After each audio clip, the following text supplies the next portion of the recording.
This electric car has more autonomous driving hardware than a $100,000 Mercedes EQS. And it starts at $32,000.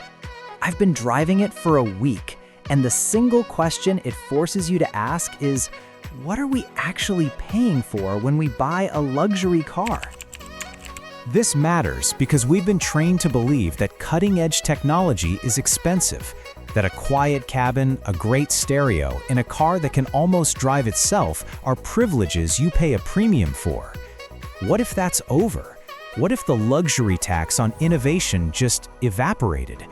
XPeng is a tech company that builds cars, and their flagship, the P7 Plus, is proof that the old rules no longer apply. This isn't about saving money, this is about value redefined. And if you care about where your money goes, you need to see how wide the gap has become. This is the XPeng P7 Plus. Think of it as a Tesla Model 3 and a Porsche Taycan had a minimalist, tech-obsessed baby. It's a low-slung, four-door electric sports sedan with one mission: to be the smartest car on the road. It comes in rear-wheel or all-wheel drive. The long-range version does about 400 miles. It's fast. The performance version hits 60 in under 4 seconds. But those are just numbers. Look closer. See those circles on the front fenders? Those are LiDAR sensors. The car has 31 total sensors for its self-driving system. This isn't built for just driving. It's built for not driving. It's for the person who sees a car as a smartphone on wheels. Reason 1. They put tomorrow's hardware in today's affordable car. 2 LiDARs, 5 millimeter wave radars, 12 ultrasonic sensors, 12 cameras. This is the sensor suite of a robotic taxi in a $32,000 car. Mercedes charges $10,000 for a weaker system on the EQS. This is the "this shouldn't exist at this price" moment. They're not selling you a car, they're selling you a rolling supercomputer. Reason 2. The software makes it all sing. The voice assistant isn't an afterthought. You can talk to it in full sentences. "Hey XPeng, I'm cold. Open the driver's window 30% and find me a charging station on the way to work." And it does it all, at once.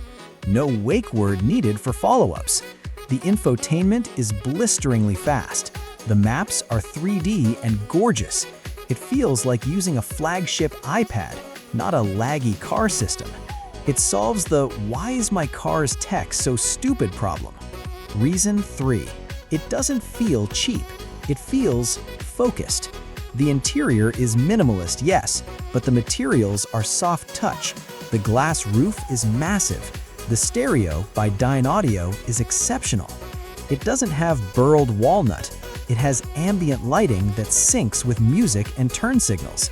It's a different kind of luxury, a digital, seamless, quiet luxury, and it costs a fraction of the entry price for that feeling from Germany. So let's compare it to the benchmark for tech luxury, the Mercedes EQE. Here's the honest truth. Mercedes wins on brand prestige, undisputed. The EQE's interior material quality, the real leather, the solid thunk of the doors, is still a step above. The ride is magic carpet smooth. For traditional, tactile luxury, Mercedes is still the king. The XPeng wins on raw computing power, sensor capability, and software intelligence. Its self-driving system handles more complex scenarios in China than Mercedes does in Europe. The voice AI is generations ahead. And the price? Here's my hot take. The Mercedes makes you feel rich. The XPeng makes you feel smart. One is about heritage and comfort. The other is about capability and efficiency. So the question is, in 2024, does the feeling of a premium brand badge justify paying $30,000 more for less advanced technology? That's the cognitive dissonance this car creates. Why can't you buy this in America? It's not just tariffs. First, its party trick, the advanced self-driving, relies on hyper-detailed 3D maps of China. Building that map database from zero in the US is a multi-year billion-dollar project. Without it, the car is hamstrung. Second, XPeng is a direct sales over-the-air update company, like Tesla. Establishing a US legal entity, a service center network, and a support system is a massive operational lift before you sell car number one. Third, they're expanding smart. Europe first, Germany, Norway, Sweden. Smaller, adjacent markets to test logistics, brand reception, and adapt to different regulations. America is the final, most expensive, and most competitive exam. They're studying first. So, it's a cliff too high to climb right now. The product is ready. The business case for now isn't.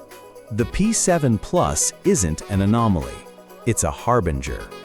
It proves that the core components of a smart car, processors, sensors, software, are subject to the same cost curves as smartphones and laptops. German luxury brands built their modern identity on being the first with digital dashboards, night vision, and driver aids. That moat is gone. A tech company from China can now deliver more for less and updated faster over the air. The pressure this puts on Audi, BMW, and Mercedes is not about cheap interiors. It's about their core business model. How do you justify a $50,000 premium when your competitor gives away your signature tech as a standard feature? The XPeng P7 Plus shows the future. The luxury of seamless software and autonomous capability will become a commodity. The new luxury might have to be something else entirely. And the old masters are running out of time to figure out what. Here's my single question for you, and this is the heart of it. When you spend serious money on your next car, what's more valuable to you? The prestige and comfort of a historic luxury brand, or the cutting-edge technology and value of a tech-first challenger? Debate it below. If this review made you rethink what's possible, hitting like helps a ton. Subscribe. Next week, we're revealing the Chinese electric supercar that just lapped a Nürburgring faster than a Porsche 911 Turbo S. Thanks for watching. I'll see you in the comments.